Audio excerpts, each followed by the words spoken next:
사도행전 10장. 가이사랴에 고넬료라는 사람이 있었는데 그는 이탈리아 부대라는 로마 군대의 백부장이었다. 그는 경건한 사람으로 온 가족과 더불어 하나님을 두려워하며 유대 백성에게 자선을 많이 베풀며 늘 하나님께 기도하는 사람이었다.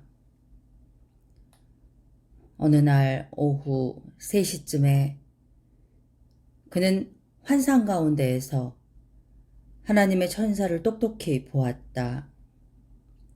그가 보니 천사가 자기에게로 들어와서 고넬료야 하고 말을 하는 것이었다.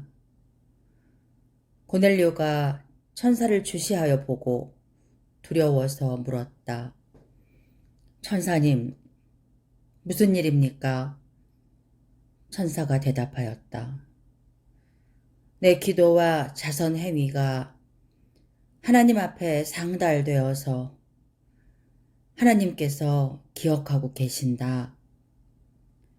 이제 욥바로 사람을 보내어 베드로라고도 하는 시몬이라는 사람을 데려오너라. 그는 무두장이인 시몬의 집에 묵고 있는데 그 집은 바닷가에 있다. 그에게 말하던 천사가 떠났을 때에 고넬료는 하인 2사람과 자기 부하 가운데서 경건한 병사 하나를 불러서 모든 일을 이야기해 주고 그들을 욥바로 보냈다. 이튿날 저들이 길을 가다가 욥바에 가까이 이르렀을 때에 베드로는 기도하려고 지붕으로 올라갔다. 때는 오정쯤이었다. 그는 배가 고파서 무엇을 좀 먹었으면 하는 생각이 들었다. 사람들이 음식을 장만하는 동안에 베드로는 황홀경에 빠져 들어갔다. 그는 하늘이 열리고 큰 보자기 같은 그릇이 내 귀퉁이가 끈에 매달려서 땅으로 드리워져 내려오는 것을 보았다. 그 안에는 온갖 4발 짐승들과 땅에 기어다니는 것들과 공중의 새들이 골고루 들어있었다. 그때에 베드로야, 일어나서 잡아먹어라 하는 음성이 들려왔다. 베드로가 대답하였다. 주님, 절대로 그럴 수 없습니다. 나는 속되고 부정한 것은 한 번도 먹은 일이 없습니다. 그랬더니 2번째로 음성이 다시 들려왔다. 하나님께서 깨끗하게 하신 것을 속되다고 하지 말아라. 이런 일이 3번 있은 뒤에 그 그릇은 갑자기 하늘로 들려서 올라갔다.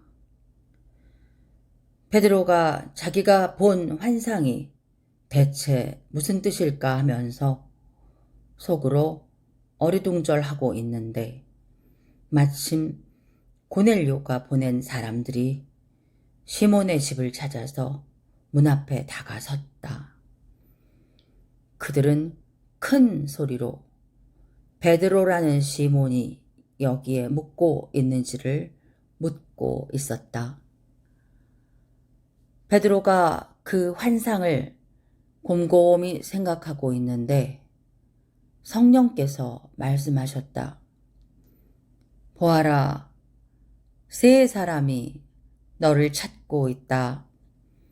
일어나서 내려가거라. 그들은 내가 보낸 사람들이니 의심하지 말고 함께 가거라. 그래서 베드로는 그들에게 내려가서 물었다. 보시오, 내가 당신들이 찾고 있는 사람이오. 무슨 일로 오셨소? 그들은 베드로에게 대답하였다. 고넬료라는 백부장이 보내서 왔습니다. 그는 의로운 사람이요, 하나님을 두려워하는 사람입니다. 그는 온 유대 백성에게 존경을 받고 있습니다. 그는 사람을 보내어 당신을 집으로 모셔다가 말씀을 들으라는 지시를 거룩한 천사에게서 받았습니다. 베드로는 그들을 불러들여서 묻게 하였다. 이튿날 베드로는 일어나서 그들과 함께 떠났는데 욥바에 있는 신도 몇 사람도 그와 함께 갔다. 그 다음 날 베드로는 가이사랴에 들어갔다. 고넬료는 자기 친척들과 가까운 친구들을 불러놓고 그들을 기다리고 있다가 베드로가 들어오니 마중 나와서 그의 발 앞에 엎드려서 절을 하였다. 그러자 베드로는 일어나십시오. 나도 역시 사람입니다. 하고 말하면서 그를 일으켜 세웠다. 그리고 베드로는 고넬료와 말하면서 집 안으로 들어가서 많은 사람이 모여 있는 것을 보고 그들에게 말하였다. 유대 사람으로서 이방 사람과 사귀거나 가까이 하는 일이 불법이라는 것은 여러분도 아십니다. 그런데 하나님께서는 나에게 사람을 속되다거나 부정하다거나 하지 말라고 지시하셨습니다.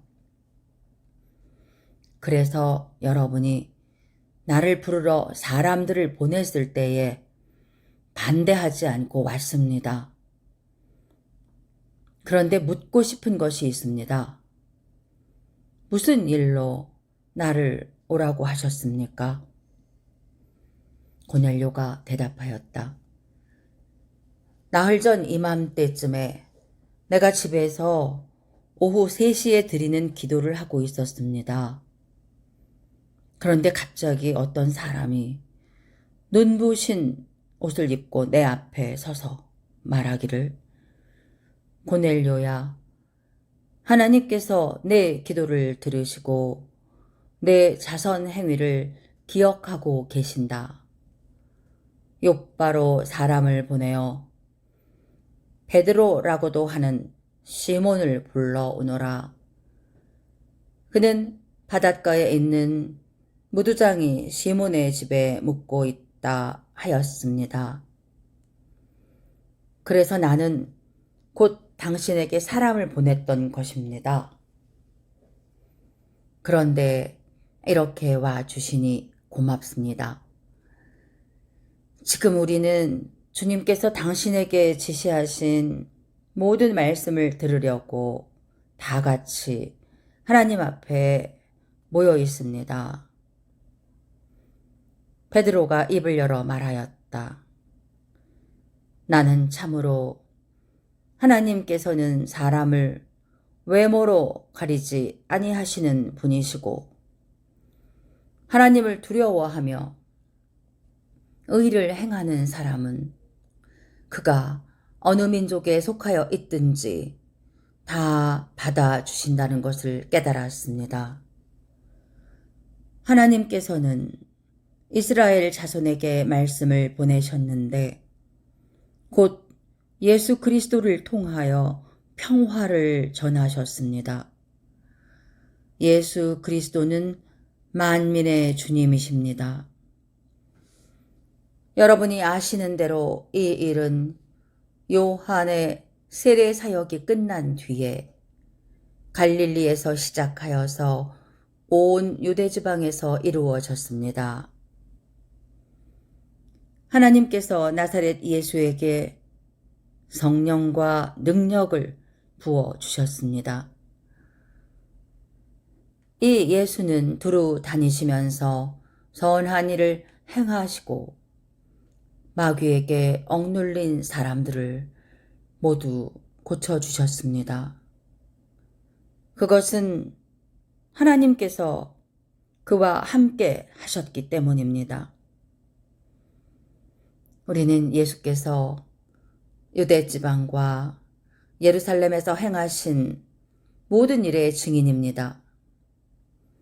사람들이 그를 나무에 달아 죽였지만 하나님께서 그를 사흔날에 살리시고 나타나 보이게 해주셨습니다. 그를 모든 사람에게 나타나게 하신 것이 아니라 하나님께서 미리 택하여 주신 증인인 우리에게 나타나게 하셨습니다. 그가 죽은 사람들 가운데서 살아나신 뒤에 우리는 그와 함께 먹기도 하고 마시기도 하였습니다. 이 예수께서 우리에게 명하시기를 하나님께서 자기를 살아있는 사람들과 죽은 사람들의 심판자로 정하신 것을 사람들에게 선포하고 증언하라고 하셨습니다. 이 예수를 두고 모든 예언자가 증언하기를 그를 믿는 사람은 누구든지 그의 이름으로 죄 사함을 받는다고 하였습니다. 베드로가 이런 말을 하고 있을 때에 그 말을 듣는 모든 사람에게 성령이 내리셨다.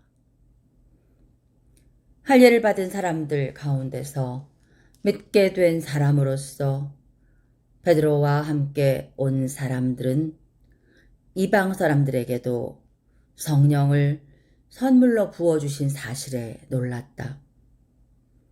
그들은 이방 사람들이 방언으로 말하는 것과 하나님을 높이 찬양하는 것을 들었기 때문이다. 그때의 베드로가 말하였다. 이 사람들도 우리와 마찬가지로 성령을 받았으니 이들에게 물로 세례를 주는 일을 누가 막을 수 있겠습니까? 그런 다음에 그는 그들에게 명해서 예수 그리스도의 이름으로 세례를 받게 하였다. 그들은 베드로에게 며칠 더 머물기를 청하였다.